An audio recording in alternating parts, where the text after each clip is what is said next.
à tous, merci de nous rester fidèles. Tout de suite le sommaire de votre journal. À la une ce vendredi, la coopération entre Rabat et Paris qui prend un nouvel élan, un partenariat de longue date amené à se consolider. Volonté commune affichée à Rabat à l'occasion de la visite au Maroc de la ministre française des Affaires étrangères. Soutien au plan d'autonomie du Sahara marocain proposé par le Maroc. Fin des restrictions concernant la délivrance de visas. Voici ce qui ressort principalement de cette visite. Après un parcours remarquable et presque un sans faute mondial qatari, les Lions de l'Atlas vont désormais se battre pour la 3e place de cette prestigieuse compétition planétaire. Face à la Croatie, les Lions de l'Atlas promettent de tout donner encore une fois demain pour arracher la 3e place face aux vice-champions du monde. On le connaît comme écrivain, mais aussi comme artiste peintre. Mahi Bin quitte le 2e univers, celui de la peinture.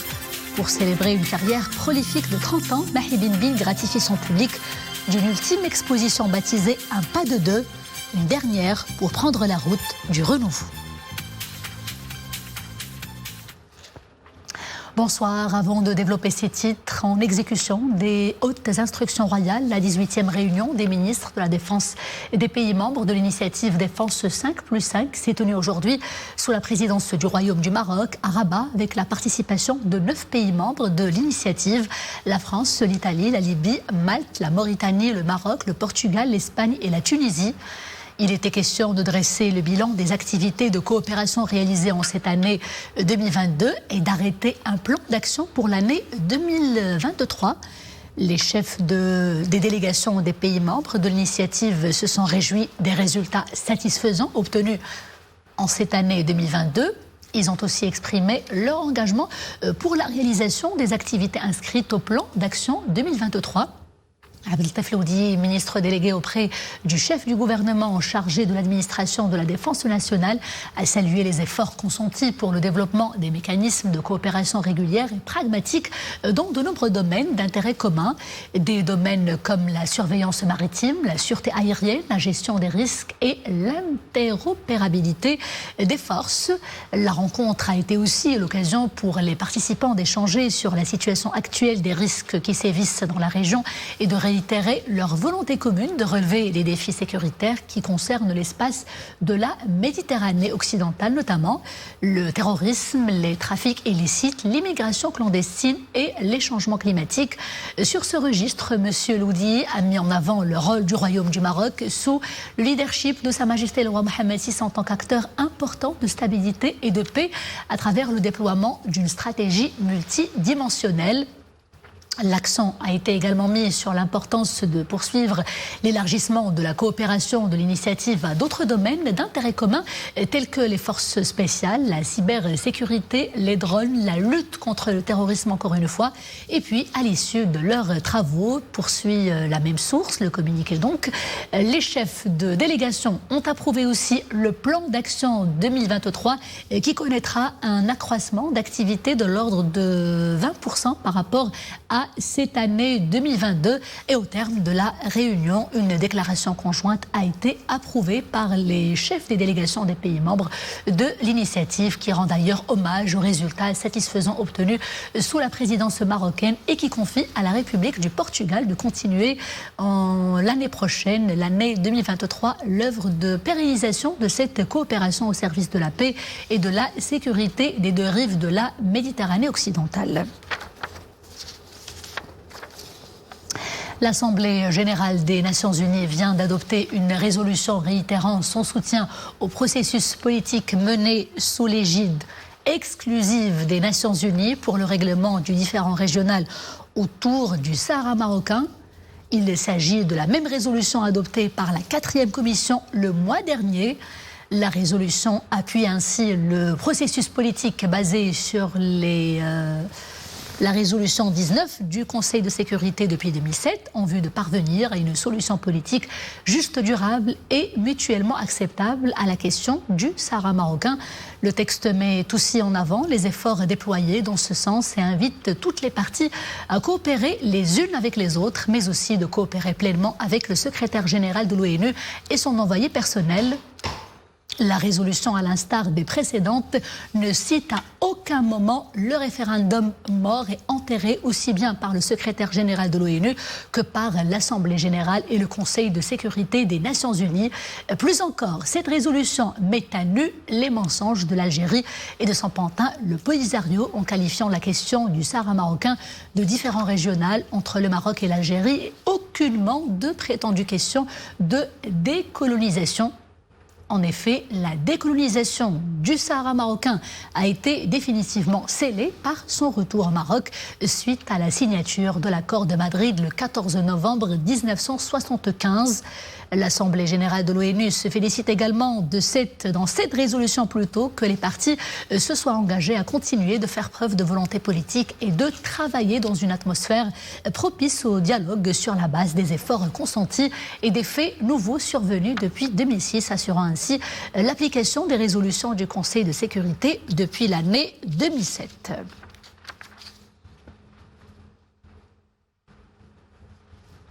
Maroc-France à présent, les deux pays entament une nouvelle ère de coopération, une volonté affichée par la ministre française de l'Europe et des Affaires étrangères en visite de travail à Rabat. Catherine Colonna s'est entretenue cette matinée avec son homologue Nassar Bourita. La chef de la diplomatie française s'est exprimée sur plusieurs questions d'intérêt commun, mais également sur la position de son pays sur le Sahara marocain. Catherine Colonna a surtout annoncé la fin de la politique de restriction en matière de délivrance des visas. Les précisions tout de suite en compagnie de Khadija Jamali, Othman Tazi et Miriam Missi pour le commentaire. Rabat-Paris, deux alliés de longue date, insufflent une nouvelle dynamique à leur coopération. La visite au Maroc de la ministre française des Affaires étrangères donne un nouveau tempo à des relations bilatérales projetées vers l'avenir.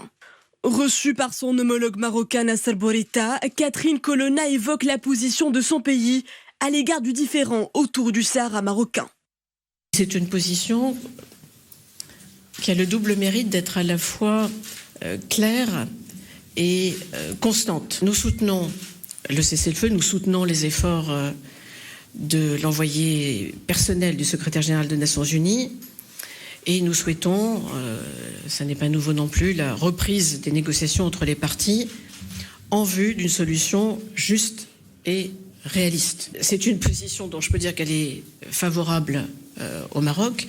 Nous l'avons démontré en particulier aux Nations Unies. La France, je pense, est consciente de l'importance de la question du Sahara marocain pour le Maroc, pour le peuple marocain et pour les forces vives de la nation marocaine. La France a eu, et depuis le début, été pionnière dans l'appréciation et le soutien au plan d'autonomie. L'environnement du dossier du Sahara, l'environnement régional, géopolitique, a lui-même connu des évolutions. Et il est fondamental que des pays qui sont proches de cette région, qui ont une très bonne connaissance de ce dossier, puissent contribuer à la définition de cette zone d'atterrissage ou de cette perspective de solution. Les deux parties affichent leur volonté de se projeter vers une nouvelle ère de coopération.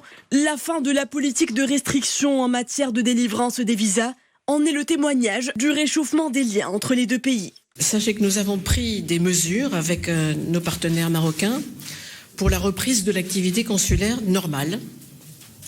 Et j'ajoute que c'est fait. Et pour restaurer une relation consulaire complète entre nos deux pays. De quoi rehausser les échanges humains et favoriser l'imbrication profonde entre les deux sociétés. À cette occasion, la chef de la diplomatie française annonce la visite d'État du président français Emmanuel Macron. L'étape suivante, ce sera la visite d'État du président de la République française au Maroc, à une date qui reste à finaliser, mais qui sera proche, disons, premier trimestre de l'année qui va s'ouvrir dans très très peu de temps. Un rendez-vous au plus haut niveau qui devrait hisser les convergences déjà fortes entre les deux pays. Paris s'investit à forger des relations bénéfiques avec son allié historique pour les 2 décennies qui viennent, comme socle et moteur, le capital humain. Et place tout de suite à notre chronique sportive en compagnie de Boubacar Benrabrit. Boubacar, bonsoir. Bonsoir, Céline. Boubacar, le rêve d'atteindre la finale s'est éteint malheureusement. C'est un peu frustrant, dit Walid Regragui, coach Walid Regragui. Effectivement, mais nous allons y revenir. Walid et ses protégés qui sont quand même motivés, déterminés pour tout donner encore une fois pour arracher cette 3e place, ce qui serait extraordinaire. Hein. Effectivement, un match pour la 3e place, une victoire contre les Croates, on doit la gagner, cette victoire demain. Les Lions de l'Atlas sont d'ailleurs déterminés à donner le meilleur d'eux-mêmes lors de cette rencontre. L'équipe du Maroc, rappelons-le, affrontera donc au Stade Khalifa International son homologue croate en match de classement de ce mondial 2002, avec l'ambition de continuer à écrire l'histoire du football marocain.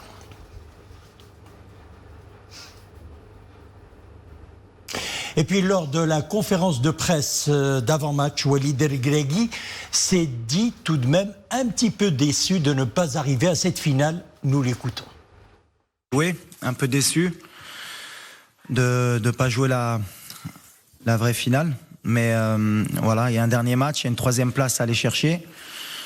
On sait que c'est important de finir sur le podium pour nous surtout, pour bien finir le tournoi, même si ça va être difficile avec la fatigue, le coup de massue qu'on a pris derrière la tête. Mais voilà, les Croates aussi ont à cœur aussi de bien terminer la compétition. On les a joués le premier match. C'est un beau clin d'œil de les jouer le dernier match. Et on sait que ça va pas être un match facile. Même physiquement, ils ont un jour de plus de récupération. Nous, on va bien penser pour essayer d'avoir la meilleure équipe possible pour finir 3e. C'est clair, Boubacar, que ça ne va pas être évident, surtout devant les vice-champions du monde quand même. Qui voudront aussi décrocher la 3e place. Alors, nous allons réagir à tout cela et la déclaration de Walid Regragui. Avec nous sur le plateau, Aziz Daouda, directeur technique et du développement de la Confédération africaine d'athlétisme. Bonsoir. Bonsoir. Alors, un petit mot concernant cette première réaction de Walid Regragui. Déçu, on y croyait, on pouvait y arriver. Déjà, qui l'aurait cru ? Qui aurait pensé, il y a encore quelques mois, que le Maroc allait se retrouver à ce niveau ? Moi, je félicite Walid et le staff et toute l'équipe et la Fédération royale marocaine de football, parce que c'est une épopée extraordinaire qui nous a placés parmi les plus grandes nations du football au monde. C'est un rêve de tout un chacun ici depuis très longtemps et qui se concrétise aujourd'hui à une vitesse foudroyante. C'est ça qui est extraordinaire, c'est qu'il y a un mois, personne n'y croyait. La rapidité avec laquelle... Voilà, justement, il y a un mois, personne n'y croyait. Aujourd'hui, on y croit tous et on est même déçus de ne pas être en finale. Vous vous rendez compte, alors que par le passé, on était déçus de ne pas nous qualifier en Coupe du Monde. Non, mais je pense que les résultats qu'on a obtenus sont juste fantastiques. Alors justement, vous avez suivi l'évolution des Lions de l'Atlas, vous avez regardé tous les matchs comme tout le monde. Comment avez-vous vu leur évolution depuis ce match contre la Croatie, qu'on affronte d'ailleurs demain pour cette 3e place ? Écoutez, j'ai la chance de participer à une émission radio d'ailleurs où on avait commenté la désignation de Walid Regragui. D'ailleurs, c'est sur notre plateau que l'annonce avait été faite. Et j'étais l'homme le plus heureux parce que j'étais certain que Walid allait réussir. Vous savez, ça fait une quarantaine d'années, une trentaine d'années que je plaide pour le cadre national, pour la considération d'abord du cadre national, la responsabilisation de cadres nationaux. Et voilà qu'aujourd'hui, en quelques mois, Walid est arrivé, parce que c'est pas évident, ça n'était pas évident en quelques mois d'arriver à former un groupe, à le souder. Et arriver à ce résultat. Et arriver à ces résultats et surtout donner cette image extraordinaire du Maroc. Moi, ce qui m'a le plus, au-delà des résultats, c'est ce Maroc qui arrive devant le monde et qui s'offre au monde. Avec son football, avec sa philosophie, mais aussi avec sa culture, ses valeurs, toutes ces images que l'on a vues, les joueurs exactement. avec... Dimanche, la France ou l'Argentine vont gagner la Coupe du Monde. Mais nous avons gagné le cœur des gens. Du monde entier. D'ailleurs, ce sont les titres que l'on retrouve aujourd'hui dans la presse internationale. Il y a un article extraordinaire du journal américain Los Angeles Times qui dit « Cette coupe, elle est marocaine, elle a été marocaine et le reste sera after all » pour reprendre parce qu'on a marqué l'affectif des gens. On a marqué le cœur des gens. Nous sommes dans le cœur de tout un chacun dans le monde entier. Vous vous rendez compte de ce que ça représente ? Et surtout même dans des pays pour des nations qui ne connaissaient peut-être pas jusqu'ici le Maroc, ou alors le plastique sur carte. On a bousculé l'ordre. Oui, alors ce qui n'est pas facile. Voilà. Ce qui n'est pas facile, bousculer l'ordre mondial dans tout domaine possible est quelque chose de très compliqué, de très laborieux. Moi, je suis convaincu que ça n'est que la première étape de tout un process qui va suivre. Nous allons revenir à cela et ce sera en parlant de l'Académie Mohamed VI de football. Mais avant cela, une deuxième réaction de Walid El-Regragui en conférence de presse. Cette rencontre, quoique difficile, sera l'occasion, a-t-il dit, de faire entrer de nouveaux joueurs et sera différente de la première. Donc, face aux Croates, nous l'écoutons. Aujourd'hui, la fierté qu'on peut avoir les deux équipes déjà, c'est d'être partis en demi-finale et d'être sortis du groupe de la mort.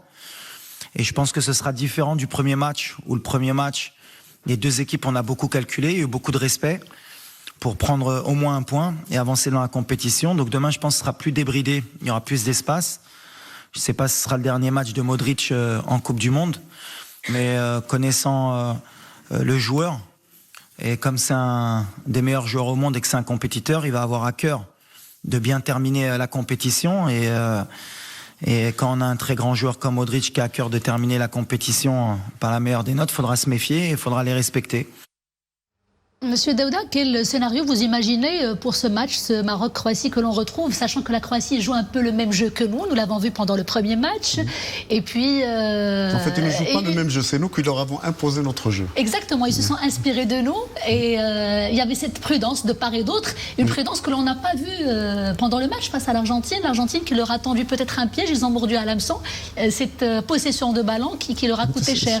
Comment vont-ils jouer, comment nous allons jouer peut-être, selon vous? Les stratégies du sport à très haut niveau, à ce niveau-ci de la compétition, sont très complexes et très compliquées. Et il suffit d'un petit grain de ça pour que ça ne marche pas. Ne s'enraye pas, mais elle grince. Et à un moment précis du match, avec une petite faute, petite erreur de rien du tout, et vous avez le score qui change, etc. Et on paye sa cash, et il est difficile de revenir dans le score, et on en sait quelque chose aujourd'hui.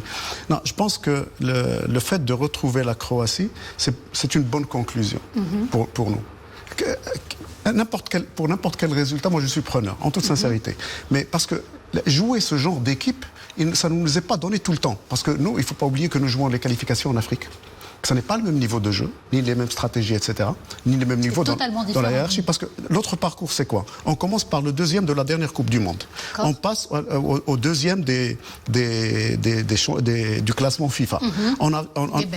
Les Belges. On passe aux Espagnols. On passe aux Espagnols, et pratiquement l'un des meilleurs footballs au monde. C'est-à-dire, alors vous avez réuni devant vous le Barça, le Real, Osasuna, Séville, etc., etc. Et puis ce Portugal qui avait faim aussi. Facile. C'est ce qui explique pour moi le résultat de la demi-finale, c'est parce qu'on était épuisés. On était épuisés. Aziz Daouda, on a joué aussi contre les champions du monde. Oui. Et là, nous rejoignons le deuxième de la dernière Coupe du Monde. Mais quel parcours. Il y a eu un petit problème au niveau de l'arbitrage. Moi, je voudrais vous faire écouter Walid El-Regragui ce qu'il pense d'ailleurs de la réaction de la Fédération royale marocaine de football quant à l'arbitrage du match Maroc-France. Nous l'écoutons. Des erreurs d'arbitrage, c'est bien de le signaler. Surtout, s'il y a erreur, c'est aussi d'avoir donné un jaune à Sofiane Bouffal. Après, voilà, est-ce que si le penalty avait été sifflé, est-ce qu'on serait qualifié pour la finale ? C'est que de l'extrapolation, mais en tout cas, il y avait pénalty, il faut le signaler, comme toutes les fédérations ont fait, et la France, de son côté, dans un match qui était que de qualification, ils étaient qualifiés, et ils sont pleins pour gagner pour ne pas perdre le match de la Tunisie. En tout cas, Monsieur Daouda, votre commentaire, beaucoup d'anciens arbitres, de commentateurs sportifs, de spécialistes étaient unanimes par rapport à la chose. Non, pour moi, en toute simplicité, il y avait penalty. Bon, maintenant, les erreurs d'arbitrage, il y en a dans toutes les rencontres de football. C'est le football. C'est cruel, Le problème, Aziz Daouda, ce n'est pas les erreurs d'arbitrage, c'est pourquoi l'arbitre n'est pas allé consulter la VAR. Oui, alors là, si on continue ce raisonnement, on va aller dans le complotisme, etc. Voilà. etc. Et moi, je pense qu'on devrait éviter. La fédération, en toute neutralité, en toute sincérité, il y a une façon d'agir au niveau international. Nous faisons partie de cette famille internationale. Nous avons perdu parce qu'on n'a pas marqué non plus. Oui. D'accord. Il y a eu des erreurs d'arbitrage qui nous ont peut-être qui ont influencé notre résultat. Peut-être un pénalty aurait pu changer la physionomie du match. Il n'y en avait pas qu'un seul, il y avait surtout le premier qui était clarissime, l'éventualité de deux pénaltys. Bon, maintenant, maintenant, ce qu'il faut, c'est qu'il faut tourner la page rapidement et penser à autre chose. Ne pas en faire une obsession. Exactement. Parce que toute la problématique est que nous devons rebondir très bientôt en Coupe d'Afrique. Nous devons rebondir très bientôt pour les éliminatoires de la Coupe du Monde. Nous devons rebondir. La CAN Côte d'Ivoire, c'est voilà, dans quelques mois. Moi, je pense, ma petite expérience à l'échelle internationale, et Dieu sait que j'ai passé quasiment une 40aine d'années à ce niveau-là, c'est que très vite, il faut passer l'éponge et aller vers autre chose. Bien évidemment, la fédération est dans son rôle de déposer une réclamation, etc. Elle est dans son rôle. Elle s'exprime en notre nom à tous. Parce que cette frustration, c'est tous les Marocains qui l'ont ressentie. Et c'est peut-être aussi la presse internationale qui a... Moi, j'ai vu le titre de Marca, par exemple, etc. Devant tout le monde, pratiquement... Bon, mais aller au complotisme, je ne suis pas pour ça. Et notre pays d'ailleurs n'est pas dans cette victimisation, etc. Très vite, Sa Majesté Allah Yissaro a félicité le président Macron. Très vite, le résultat sportif, il faut l'accepter en tant que tel. Maintenant, les démarches à faire, etc. Bon. Vous avez vu le comportement de nos joueurs. Il y avait la faute, c'était une agression sur Bouffel. Et Bouffel, il a reçu le carton, il s'est tué. C'est extraordinaire comme comportement. C'est ça le fair play, justement. Moi, s'il y avait si c'était une équipe de l'Amérique du Sud, ils n'auraient pas réagi comme ça. S'il y a une récompense de fair play à donner, moi, je l'aurais donné à Bouffel, qui a accepté un verdict injuste. Il l'a ressenti parce qu'il faut revoir la séquence et revoir les le Ziyech aussi, qui essayait de le calmer, qui avait pris le brassard du capitaine et qui a aussi Aziz Daouda, ce parcours exceptionnel des Lions de l'Atlas est dû à une pépinière de grands joueurs sortis tout droit de l'Académie Mohamed VI de football. Nous allons en parler. Et ça sera dans quelques secondes. Oui, Boubacar, on en parle et ce soir nous avons un focus un peu différent. On va axer particulièrement sur le volet de la formation. Comme vous le savez, nous sommes une nation qui respire la passion du football, une discipline à laquelle le Maroc accorde beaucoup d'importance sous le leadership de Sa Majesté le roi Mohamed VI. Le Maroc n'a jamais eu cesse de promouvoir les valeurs de partage, de persévérance et de concurrence loyale, de fair play. On en parlait tout à l'heure avec notre invité, prôné par ce sport collectif. Cela passe notamment par le repérage et l'accompagnement de talents prometteurs.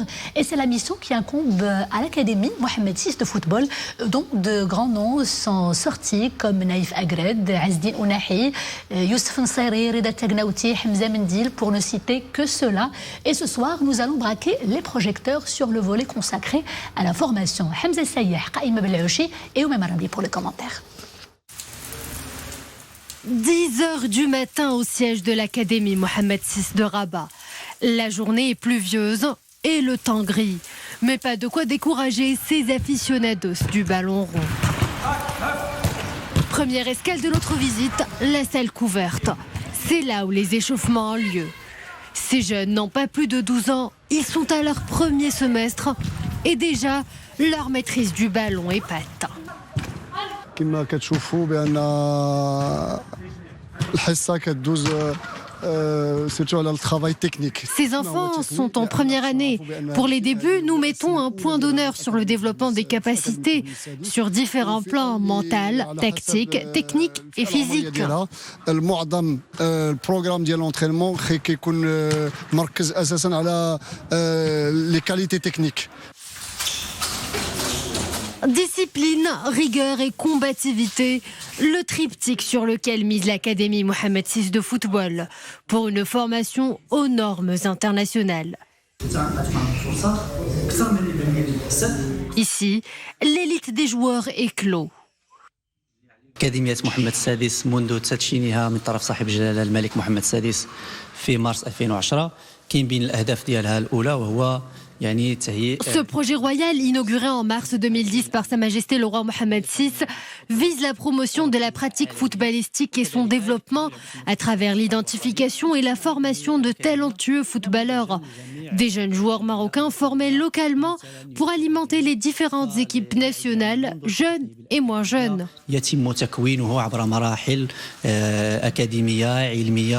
Après 12 ans d'activité, le Maroc est en train de cueillir les fruits de toute une vision royale éclairée. Des joueurs formés ici même font aujourd'hui la fierté des Marocains lors du Mondial 2022. Youssef Nseri, attaquant du FC Séville, Naïf Agerd, défenseur du West Ham United, Azdin Ounahi, milieu de terrain du club français d'Angers, et Ahmed Reda Tagnouti, gardien du but du Wydad de Casablanca. Aziz Daouda. Pas pour très longtemps à Angers. L'Académie Mohamed VI Peut-être à Leicester City, peut-être au FC Barcelone, peut-être à l'Olympique de Marseille. En tout cas, on lui souhaite beaucoup de succès. L'Académie Mohamed VI de football, un projet structurant, nous le disions, lancé par Sa Majesté le Roi. Et il faut dire qu'il n'a rien à envier aux autres clubs formateurs européens. Non, moi, j'ai eu la chance de visiter ces infrastructures de l'Académie et c'est juste extraordinaire.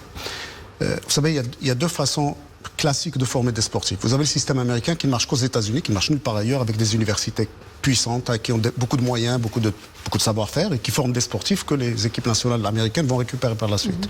Vous avez le système des clubs européens et d'Amérique latine, qui forment des joueurs, qui ont des centres de formation, etc., qui forment des joueurs, la fédération récupère les clubs, et puis la fédération récupère les joueurs. Et vous avez le reste du monde qui n'a ni de grandes universités capables de former des sportifs, ni de grands clubs capables de former des sportifs de très haut niveau.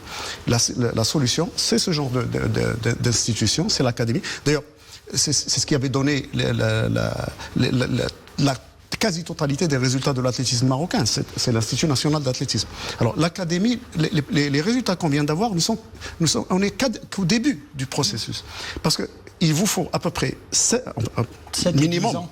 minimum de 6 à 7 années pour qu'un joueur ou qu'un sportif se hisse au niveau élevé. Pas au niveau mondial, mais disons qu'il puisse franchir le pas de la professionnalisation. Et après, il vous faut 4, 5, 6 ans encore pour qu'il s'affirme, pour qu'on le voit, nous, en équipe nationale. Par exemple, qui a aujourd'hui 22 ans, il a commencé à 10 ans, je crois. Voilà, exactement. Donc, il a passé sa formation, c'est 7, 8 années minimum. Alors, qui peut aujourd'hui supporter justement un tel effort, parce que c'est un effort, c'est un investissement, sinon l'Académie Mohamed VI. Parce qu'il y a les moyens, il y a la technicité, il y a la compétence des cadres. Le travail, les efforts. Voilà. Et surtout, j'ai bien apprécié que l'un des cadres de l'Académie ait parlé de science. Parce que ce n'est pas du hasard. Aujourd'hui, et depuis toujours, mais nous on commence à le comprendre, l'activité physique, c'est de la science. C'est une science. C'est là où verse beaucoup de sciences, de physiologie, de biomécanique, de biochimie, de ceci et de cela. Parce que la performance sportive, c'est pas ce qu'on voit. Ce qu'on voit, c'est l'emballage. C'est comme pour les autres domaines, c'est la formation continue, voilà. C'est le football moderne. C'est l'emballage. Mais qu'est-ce qui se passe à l'intérieur du corps, etc. Et j'ai apprécié aussi qu'on ait parlé de prospection et que le responsable de la prospection ait parlé. Parce qu'il faut aller provoquer les talents, il faut aller chercher des talents. Il y a des recruteurs pour ça. Bien sûr, il y a des recruteurs et il y a des méthodes scientifiques aussi pour déterminer le talent. Ce n'est pas juste à l'œil nu. Bon, l'œil nous permet de voir certaines choses, mais la science nous permet de les préciser. Alors, est-ce qu'on peut dire que l'Académie Mohamed VI de football, c'est la botte secrète du football marocain? Moi, je pense que Sa Majesté a voulu montrer la voie avec cette académie. Par la suite, Sa Majesté a aidé le Raja à avoir sa propre académie. Mon souhait est que tous les clubs se mettent sérieusement à la formation, avec des académies, non pas du niveau de celle-là, parce qu'ils n'ont pas les moyens d'avoir une académie de ce niveau-ci, mais ils peuvent aussi créer de bons centres de formation. Il y a des centres de formation, à Berkane, au FUS. Il y en a, mais ils n'ont pas encore atteint ce... Voilà, il faut beaucoup de science et de la professionnalisation. Ça n'est pas qu'une question de sentiment, ça n'est pas parce qu'on a vu un petit jeune qui tripote le ballon et se dit bah, tiens, celui-là il va être grand, etc.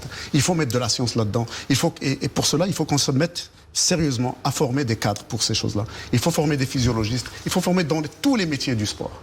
Pas uniquement les entraîneurs. Les entraîneurs, c'est très bien de former des entraîneurs. Mais à côté des entraîneurs, vous avez un tas d'autres métiers. La performance sportive est la résultante du travail d'à peu près 17 intervenants. Les psychologues, les psychomotriciens, les ceci, les cela. Il faut former ces cadres-là. Il faut qu'on se mette à la formation sérieuse de ces cadres-là. C'est ce qui va nous permettre d'abord de consolider le résultat que nous venons d'obtenir en football, mais aussi de permettre à tous les autres sports nationaux de rayonner et de nous amener au plus haut. Voilà. Parce qu'on est capable d'aller très haut dans tous les sports. Alors vous restez avec nous, Aziz Daouda. Cette information, elle est tombée aujourd'hui. Le Maroc accueille la prochaine Coupe du Monde des clubs du 1er au 11 février 2023. Annonce faite donc aujourd'hui par le président de la Fédération internationale de football, Gianni Infantino, lors d'une conférence de presse. Alors prendront part à cette Coupe du Monde le WAC de Casablanca, champion d'Afrique en titre, le Real Madrid, vainqueur de la Ligue des champions d'Europe, Flamengo qui a gagné la Copa Libertadores, les Sounders de Seattle, vainqueur de la Ligue des champions de la CONCACAF, et Auckland qui s'est adjugé la Ligue des champions de l'Océanie. Cette coupe d'ailleurs connaîtra également la participation du vainqueur de la Ligue des champions d'Asie dont la finale sera disputée en janvier prochain, ainsi que du représentant du pays organisateur. Les bonnes nouvelles s'enchaînent, Monsieur Daouda. Très belle promotion pour le Maroc après ce succès fou. FIFA se rappelle des 2 premières organisations qu'on a eues, de la grande fête qui était, enfin, de l'occasion que nous avons donné à FIFA de fêter le football. Ils ont vu ces réactions du public marocain, ce public marocain à Doha. Ils l'ont vu à Moscou, mais à Doha, c'était encore mieux. Et je pense que FIFA a compris que nous sommes un pays du football, que nous pouvons enrichir le football mondial. Parce qu'en organisant, nous enrichissons le football mondial. Nous n'en profitons pas, nous l'enrichissons. Et je pense que c'est le rôle aussi du Maroc d'apporter sa petite part dans originale des manières. Voilà, exactement. Parce que, vous savez, quand vous organisez une manifestation, vous avez votre touche personnelle, qui est la touche culturelle de votre pays. Et c'est un enrichissement. Une identité globale. Aziz Daouda, vous restez avec nous jusqu'à la fin de cette chronique et de ce journal. Je rappelle donc que le programme rencontre demain Maroc-Croatie. Le match est fixé à 16h. Et puis, bien entendu, la finale, ça sera dimanche 18 décembre. L'Argentine affronte la France et c'est à 16h. Vos pronostics peut-être, Monsieur Daouda, pour cette France-Argentine? J'ai jamais fait de pronostic de ma vie. Ça, je suis connu pour ne jamais faire de pronostic. Non, parce que pour moi, c'est un travail. Moi, je suis un professionnel du sport. Donc, pour moi, Walid et son staff et les joueurs vont faire leur travail. Non, je vous parlais de la finale, France-Argentine. Ah, France-Argentine. Non, je ne fais pas de pronostic.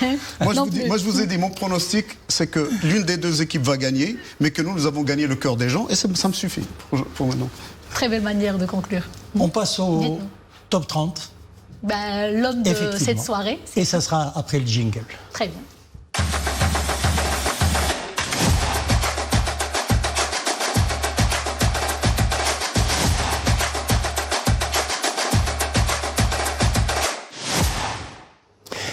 Il a réalisé ici une performance jamais inégalée à ce jour. Il s'agit, et c'est Aziz Daouda devine juste, Fontaine, 13 buts inscrits en une seule édition de Coupe du Monde.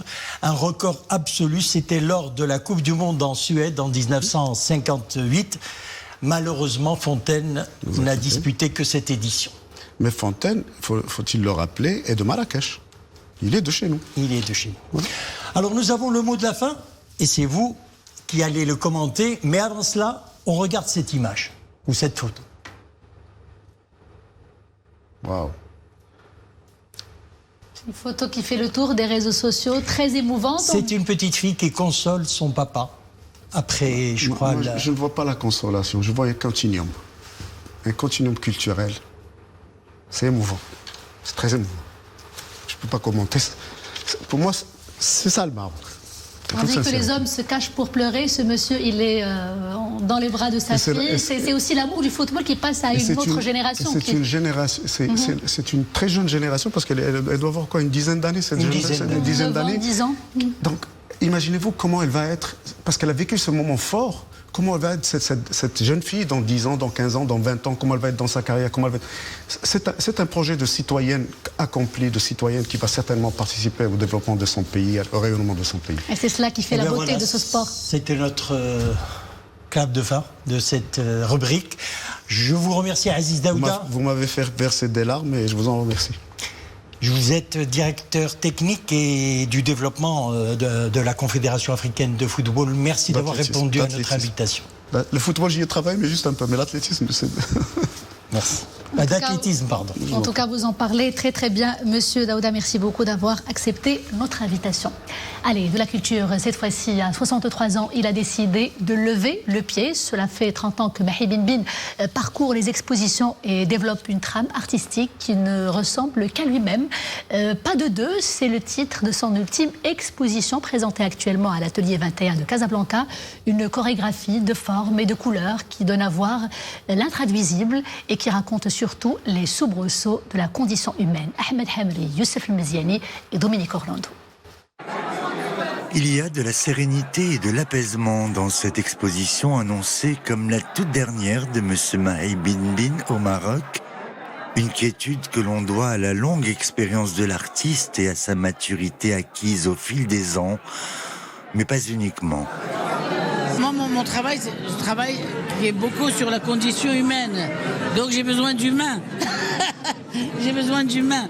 Soit ils soutiennent un poids, soit... Mais disons que cette dernière exposition, elle est plus apaisée que les précédentes. Il est moins question d'enfermement parce que le Maroc respire davantage. À se rapprocher un peu plus près de ces toiles, on remarquera en arrière-plan comme une succession de crayons juxtaposés qui viennent peut-être à nous rappeler que l'artiste est aussi un grand écrivain. Au départ, on a mis des clous en fer et quand on a voulu soulever l'œuvre, elle pesait 100 kilos. C'était impossible. Donc il a fallu faire des clous en bois. Et donc il y a les artisans qui me font ça. Des artisans experts qui vivent et travaillent à Marrakech où verra le jour en 2025 la fondation qui portera le nom de l'artiste et qui permettra à ses œuvres de rester en contact permanent avec le monde extérieur. C'est-à-dire si on veut voir mon travail, il faut venir à Marrakech. En 2025, il y aura une fondation où il y aura 500 œuvres, où il y aura une centaine de sculptures sur 2 hectares. Voilà. J'avais pas envie de faire comme beaucoup d'artistes, laisser les choses se faire à la mort de l'artiste. Non, moi je préfère régler en bon matheux des choses tout de suite. Régler les choses, laisser les œuvres, décider comment elles seront accrochées, tout décider. Nous lui souhaitons bon vent pour le reste de sa carrière. Les couleurs du ciel avant de refermer ce journal pour demain, samedi. Prévoyez des pluies résiduelles sur la région de Tanger, le Loukous, le Rif occidental et le nord du Rarb. Des formations brumeuses sur les plaines nord et le centre et le nord des provinces du sud également. Et puis sachez que la mer sera peu agitée en Méditerranée et entre Tarfaya et Boujdor et agitée à forte sur le détroit et ailleurs. Et c'est ainsi que s'achève ce journal. Merci de l'avoir suivi. Je vous dis à très bientôt, toujours avec grand plaisir. D'ici là, portez-vous bien.